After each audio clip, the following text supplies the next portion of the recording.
Hey guys, welcome back to our channel. In this tech tutorial video, we're going to show you how you can print web pages on Microsoft Edge. So let us get started and dive into it.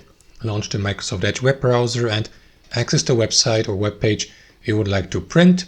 So make sure that your printer is connected to your computer, of course, or to your device. And once that's done, guys, click into these three dots here in the top right corner of your Edge web browser and select print, or use the shortcut Control P. Sorry, I clicked into split screen accidentally. Click into print here. And after that, you will be redirected to that setup here. So make sure that the correct printer is selected on the left panel. So you may go with one of these here in that list.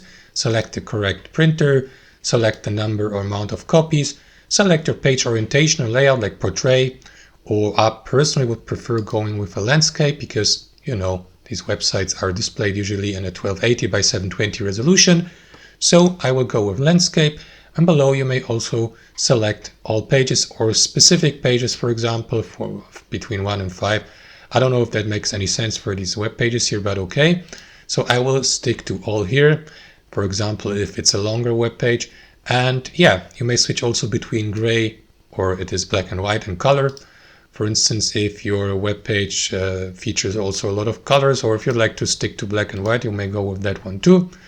And you may go into more settings if you like select the paper size like A4, the scaling, select or print various pages per one sheet, like 2 pages per one sheet, and so on and so forth. Select margins, and once you're ready, guys, click into print here. Make sure that your printer is turned on, and that should initiate the printing feature according or based on your setup here. And that's it. Let me click on cancel because I don't want to print it.